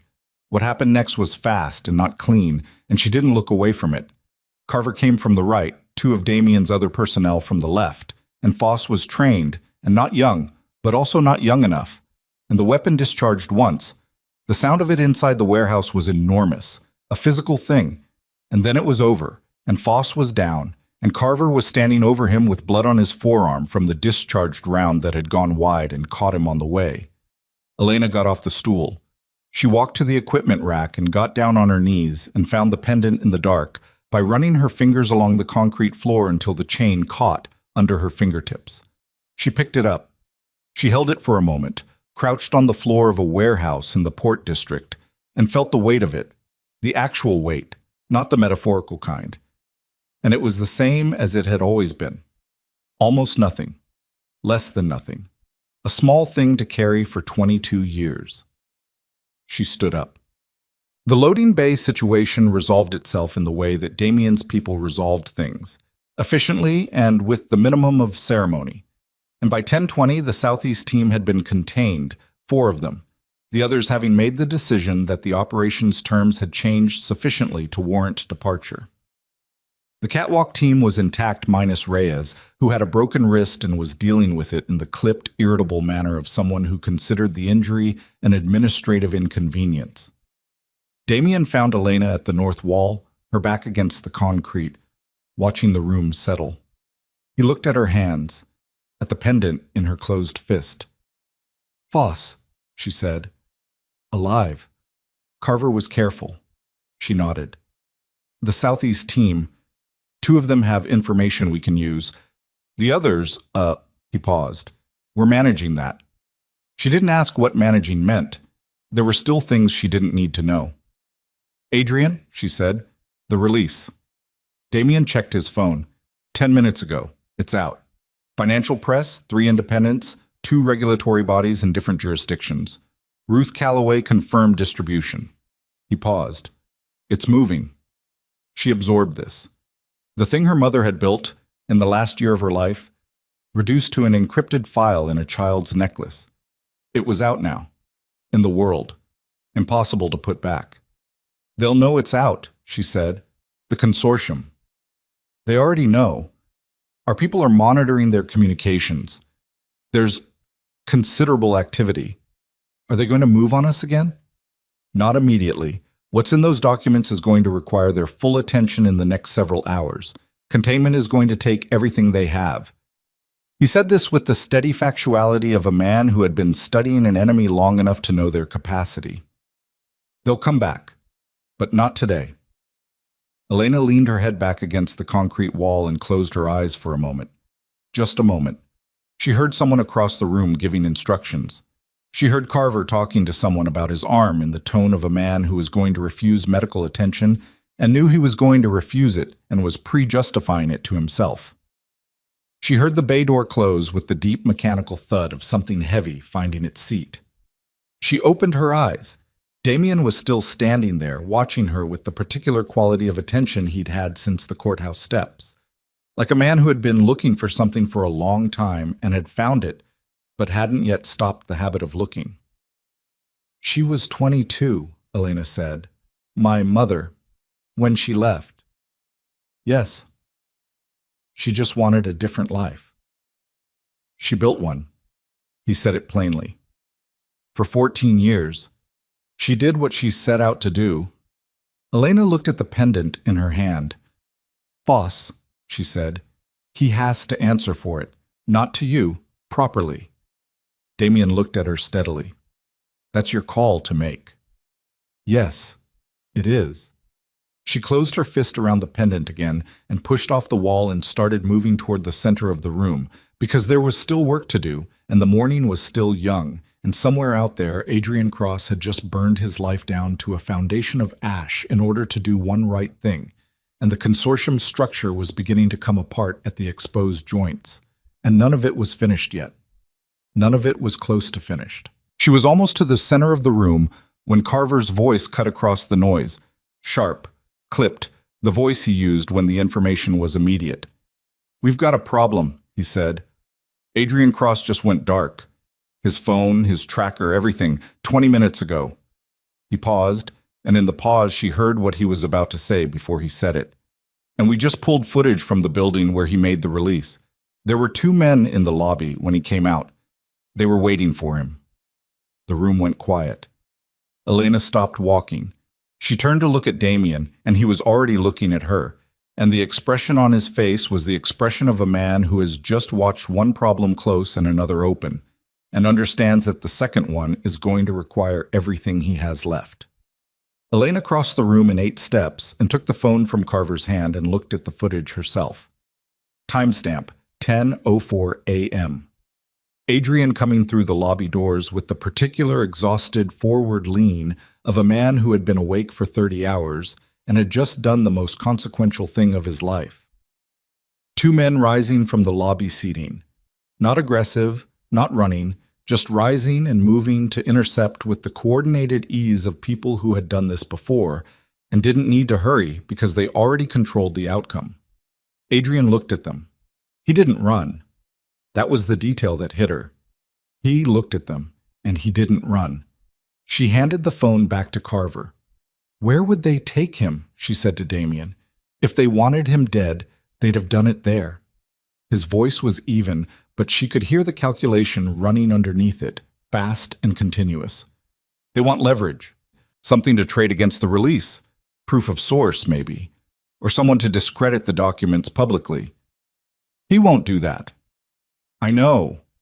He said it without pause, which meant he'd already read Adrian Cross accurately and filed the reading away, which means they'll hurt him until they believe he won't. The room was very still around that sentence. Elena looked at the schematic still spread on the table. She thought about a man in a diner signing a document that cost him everything. She thought about him not running. The consortium has 2 properties in this city, Damien said. He was already moving toward the table. One is administratively clean. They won't use it today with the documents public and regulatory eyes incoming. The other is a transit facility in the Western Port, old, off the books, used for short-term detention. He put his finger on the schematic, then pulled a second map from beneath it. The Port District, broader. 40 minutes from here. How long has he been dark? 23 minutes, Carver said. Then we have time, Elena said. Not much. Damien looked at her across the table. She looked back at him. I'm going, she said. Not a request. He held her gaze for 2 seconds. Then he looked at Carver and said, Get the vehicles. Full team. We move in 4 minutes. Carver was already gone. Elena put the pennant in her coat pocket, close to her body, and checked that the clasp was secure. Outside, the Port District morning continued its indifferent noise, ships, machinery, the low industrial pulse of the city working, and somewhere inside it, in a building that didn't officially exist, Adrian Cross was about to find out how much the right thing costs when the people you've exposed decide to collect. She was not going to let them finish that transaction. Not today. The 4 minutes it took Carver to get the vehicles ready were the longest 4 minutes Elena had stood through in a long time, which was notable because she'd stood through some long minutes in the past 48 hours. She used them. She went back to the schematic on the table and looked at the transit facility layout. The schematic Damien's people had assembled, incomplete, the gaps in it visible as the blank spaces between what was known and what was guessed. And she looked at the Western Port position and traced the access routes and thought about a man who had spent 22 years operating from a position of total confidence in his own invisibility. Swan would not be invisible today. He'd been in this city, in this operation, close to the work, which meant he'd made the same error that Foss had made, the error that people of long, uninterrupted power reliably made. He'd started believing that proximity to consequence was the same as control of it. It wasn't. She heard the vehicles in the yard outside. Damien appeared from the far end of the room with his coat on, moving with the same unhurried deliberateness she'd watched at the courthouse steps. And she thought about how you could measure a person's actual character, not by how they moved when things were good, but by how they moved when things were urgent. Whether urgency made them sloppy, or whether it simply revealed the discipline that was already there. He looked at her. You have the pendant. Coat pocket. Don't take it out at the facility unless you need to. I know. He held her gaze for one additional second, not checking on her, just present, acknowledging that they were about to walk into something together that neither of them had walked into before. And then he moved toward the door, and she fell into step beside him. Carver was at the lead vehicle. He looked at Elena's face and then looked at Damien and said nothing, which was the right call, and got in the driver's seat. They pulled out of the warehouse yard and into the Port District streets, and Elena watched the buildings go past and thought about Adrian Cross zip-tied to a chair in a room she hadn't seen yet, and thought about what it meant that he hadn't run when the men rose from the lobby seating to intercept him. She'd spent 7 years cataloging his failures, the contempt, the dismissal, the performance of superiority that required her reduction to function. She'd cataloged them accurately. They were real failures, real damage, real years she wouldn't get back. But she'd also watched him, in the past 48 hours, do every hard thing asked of him without flinching. Sign the document, burn the company, stand in Ida Moretti's kitchen and tell the truth about himself to a woman who owed him nothing, call the contacts, fund the release, and then walk out of the building where he'd done it and not run when the men came for him. That wasn't nothing. She didn't know what it was exactly. It wasn't absolution. It wasn't repair. It was something smaller and more real than either. A single correct choice made at full cost by a person who had spent years making wrong ones, and she was going to find him in whatever room they'd put him in, and she was going to bring him out of it, not because he'd earned it in any accounting that balanced the ledger, but because leaving him there was not something she was willing to be. The vehicle picked up speed on the port access road. 12 minutes. She put her hand in her coat pocket and felt the pendant and breathed and watched the waterfront go past and did not look away from what was coming. The vehicles moved out of the warehouse at 10:31, 2 unremarkable sedans and 1 cargo van that had been repurposed with the kind of modifications that didn't show from the outside. And Elena rode in the lead car with Damien and said nothing for the first 8 minutes because there was nothing useful to say, and she had learned, over the course of a life that had required considerable self-management, that words spoken to fill silence usually cost more than they were worth. Damien was on the phone. He spoke in short fragments, absorbing information and redirecting it, and she watched the Port District move past the window. The particular ugliness of working industrial waterfront, the cranes and container stacks and low buildings that looked like they'd been built without any intention beyond function, and she thought about Adrian Cross in a room somewhere inside all of this, and what the next hour was going to cost him on top of everything it had already cost him. She thought about what it had cost her mother to build a life outside the one she was born into, and how that life had ended and how the ending had been set in motion not by an enemy, but by someone who sat at the table and ate the food and knew every name. Foss was in custody. That was handled. What was not handled was Victor Sohan, who had been, according to everything Damien's people had assembled over the past 48 hours, present in the city. Not directing from a distance. Present. The consortium, when its financial architecture was under existential pressure, apparently preferred to have its most dangerous instrument close to the work. She turned from the window. Sohan is at the transit facility. Damien lowered the phone. We think so. Not we think. He's there. She said it with the flatness of certainty rather than argument. The facility is his choice, not a subordinate's. He takes Adrian himself because Adrian is the public face of the release, and discrediting him publicly is the only remaining move that slows the regulatory response. She paused. And he's been waiting 22 years to close the file on my mother. He's not going to delegate being in the room when he thinks he's finishing it. Damien looked at her steadily. If Sohan is there personally, the security posture at the facility is different than what we planned for. I know. Elena, I know, she said again, not dismissing him, acknowledging the weight of it and choosing to carry it anyway. How far? 12 minutes. She turned back to the window. 12 minutes. She put her hand in her coat pocket and felt the pendant there, the small hard fact of it, and left her hand around it and watched the waterfront go by and breathed. The transit facility was 3 buildings behind a working freight operation. Legitimate business at the front, the old structure behind it accessed through a connecting yard that was fenced and gated and looked from the road like ordinary port infrastructure. Damien's people had a schematic assembled from satellite imaging and a source who had done maintenance work on the property 2 years ago, and it was good enough to work from and incomplete enough to be dangerous. They stopped 2 blocks out. Damien deployed the team on foot, 6 people, moving through the freight yard's perimeter at 2 points simultaneously, with Carver's group taking the south access and the second team on the north. The cargo van stayed as extraction. Damien and Elena went through the central gate, not stealthily.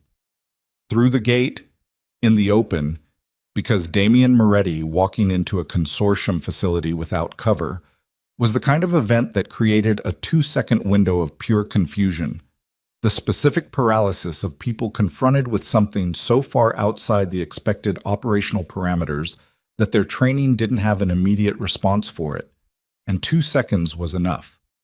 The gate was attended by one man who saw them coming and reached for his radio and found Damien's hand on his wrist before the reach completed. What happened next was brief and precise, and the man sat down against the gatehouse wall with his radio on the ground beside him and did not get up. Elena was already through the gate and moving toward the main building. The yard between the gate and the building was open ground, 40 feet of cracked asphalt under a sky that had gone the color of dirty concrete, the morning's earlier gray deepening toward something heavier. She moved across it without running, because running was visible from a distance and walking with purpose at a controlled pace registered differently to peripheral vision. She'd learned this, when and from whom she couldn't reconstruct, but the knowledge was in her body the way certain knowledge lives in the body, pre-verbal and reliable. Damien was one step behind her. The building's main entry was a heavy roll-up door closed and a standard door to its left that was unlocked, which told her either the facility was understaffed at this hour or they were expected, and neither possibility was comforting. She pushed through it. Interior. Large open space, the smell of salt water and rust and something chemical underneath both. Low light from industrial fixtures, half of them dead. Equipment she didn't stop to identify, stored along the walls.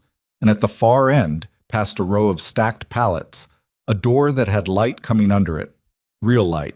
Not emergency strips, and from behind which she could hear, with the specific clarity that large empty spaces produce, a voice. She knew the voice.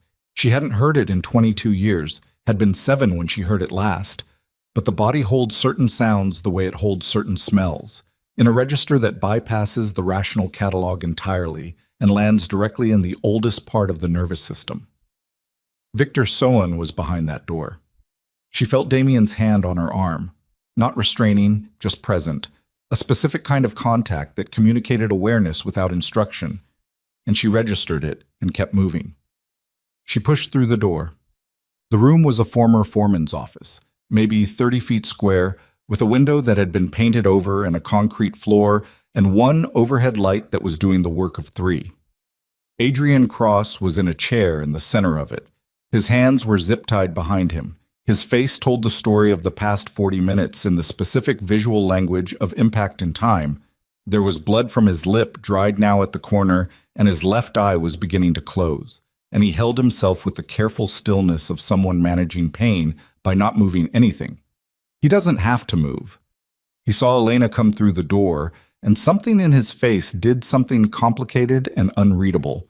And then he saw Damien behind her, and the complication resolved into something more like relief and less like whatever it had been before. Victor Sohn was standing at the far wall. He was 63 years old and looked like a man who had spent his life in the specific moral weather of the work he'd chosen. Not monstrous in appearance, which was the thing about people like him that always struck her as the genuine horror.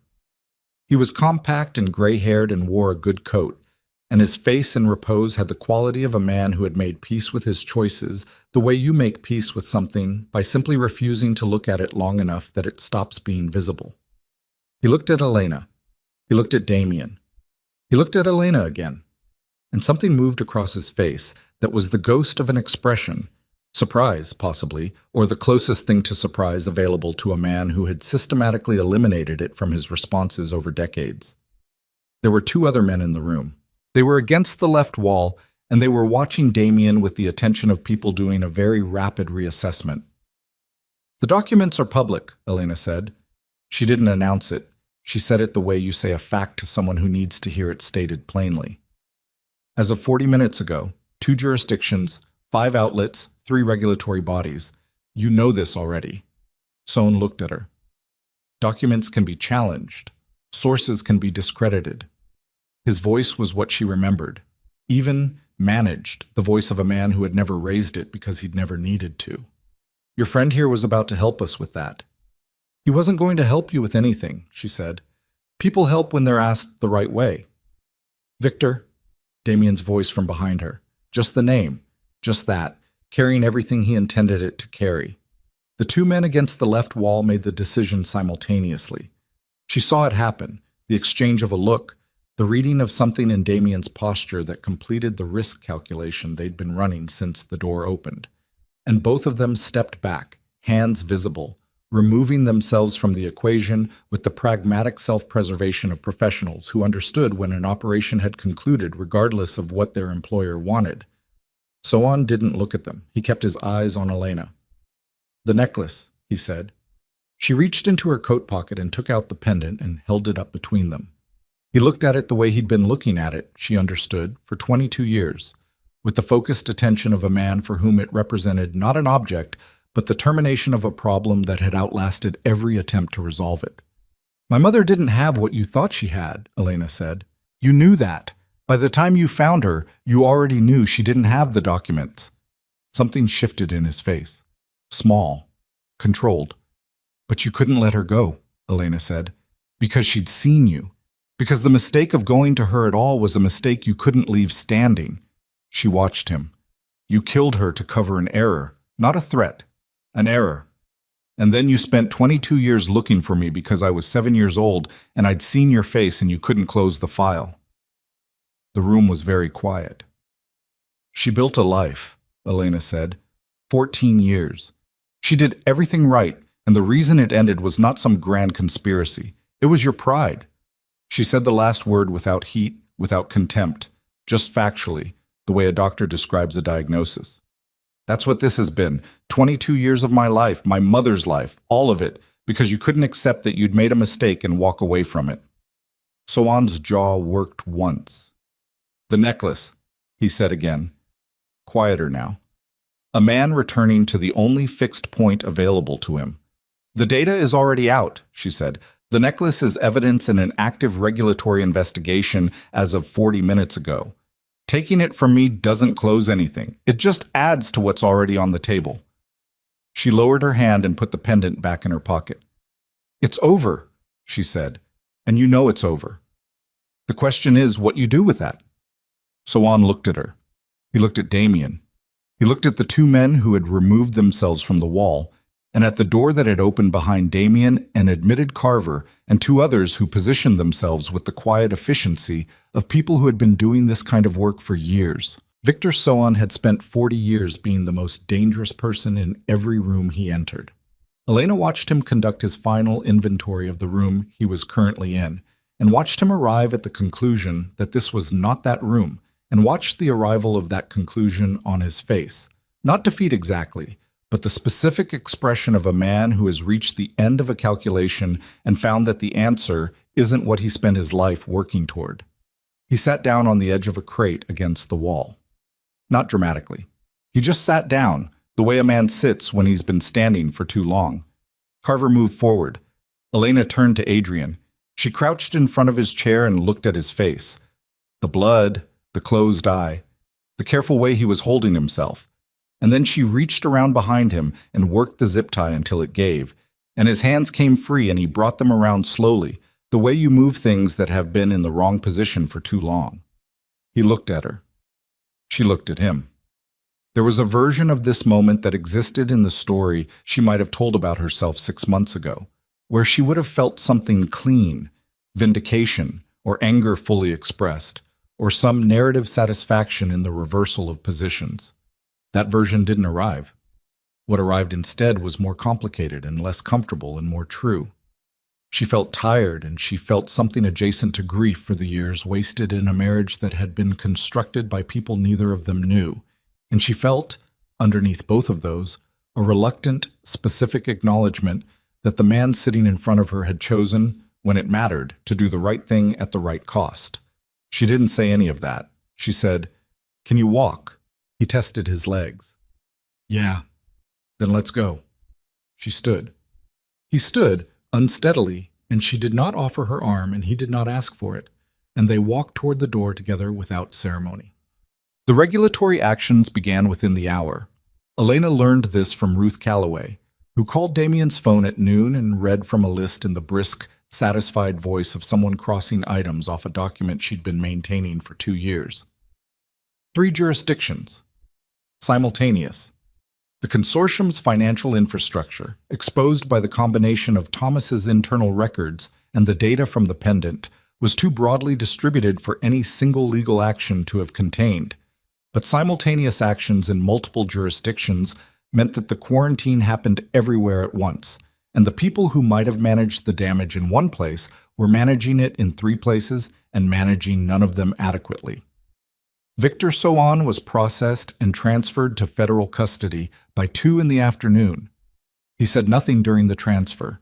Elena was not present for it, but Carver told her later that he'd been completely silent from the moment he sat down on that crate until the moment the federal vehicle drove away, as if he'd decided that the time for words was past and there was nothing left worth spending them on. Gerald Foss was transferred separately.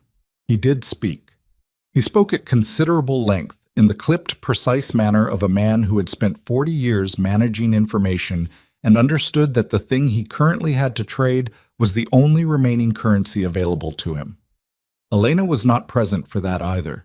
She didn't want to be. She sat with Damien in the back of the car on the way back from the Port District and watched the city go past and didn't say anything for a long time. "The hospital," Damien said finally. "Adrian needs to be seen by someone." He said he was fine. "His eye is not fine." "No." She paused. "He'll go.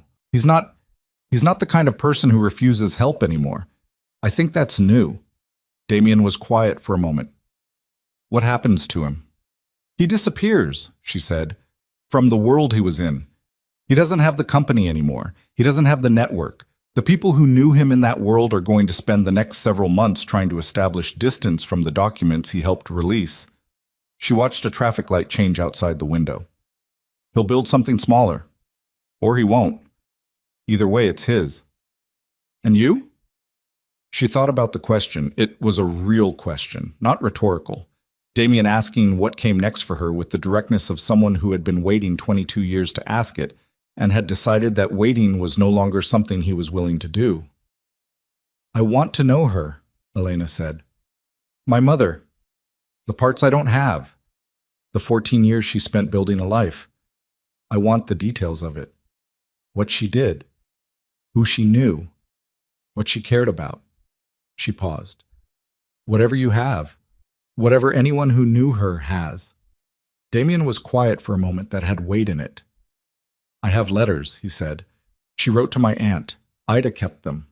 He said it without looking at her, watching the street outside his own window. 41 letters. Over 14 years. I've never read them. They weren't mine to read." Elena felt the sentence move through her.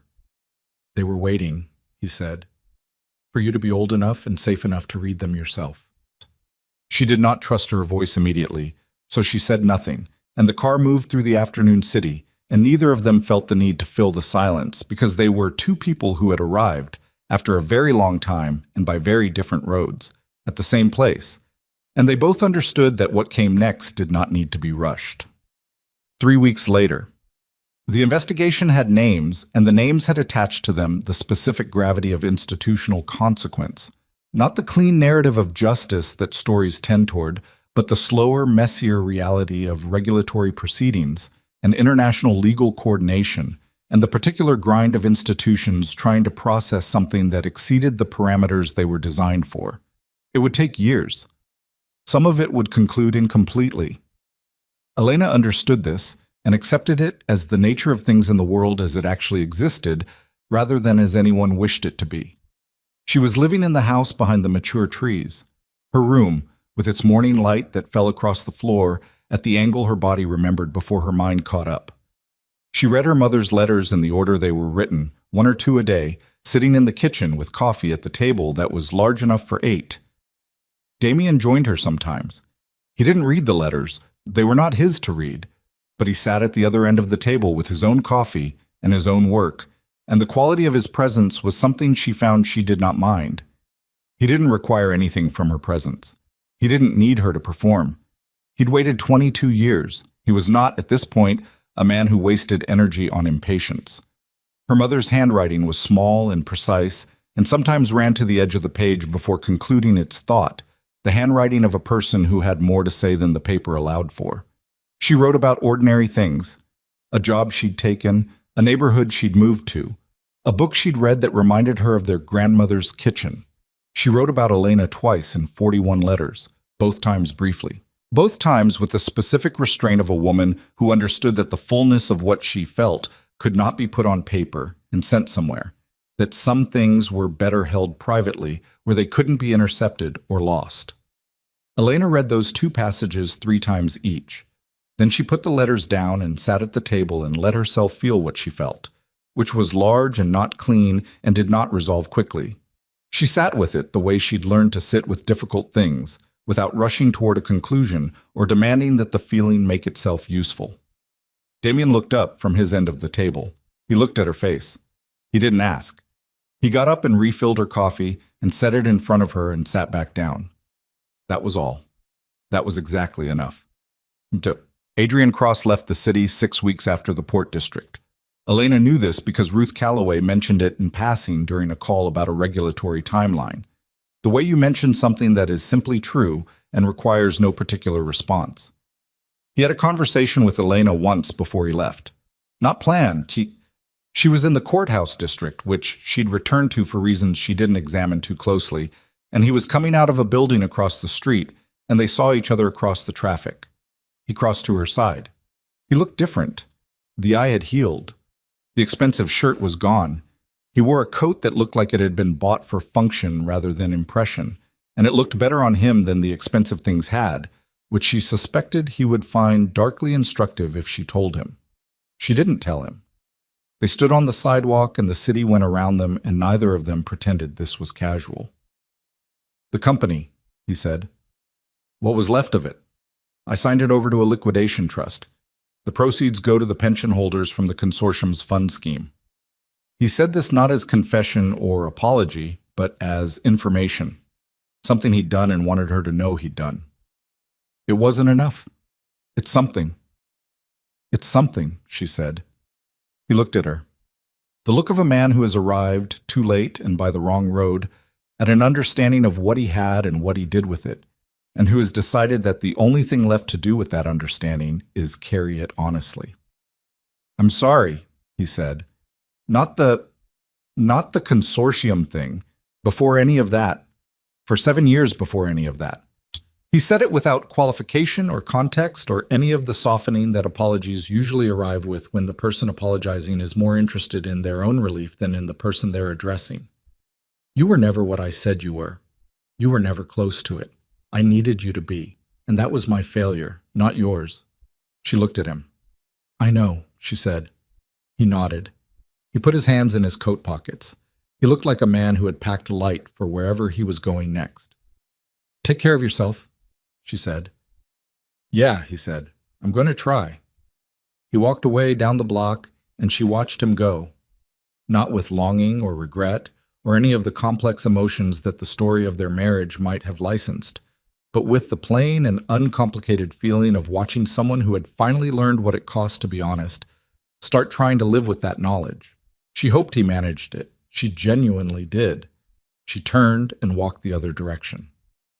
The pendant went to a federal evidence coordinator as part of the formal submission package, documented and cataloged and signed for, its 22 years of extraordinary travel reduced to a line in a chain of custody form.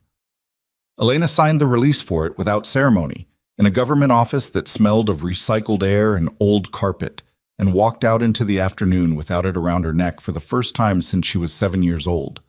She expected to feel lighter. She felt the same. Maybe that was the thing about weight carried long enough. It becomes the baseline, and its absence is just another thing the body adjusts to, slowly, over time, in the ordinary way that the body adjusts to everything. She adjusted. She got better at sleeping. She found, over the following weeks, that she could sit in a room without placing herself near the exit.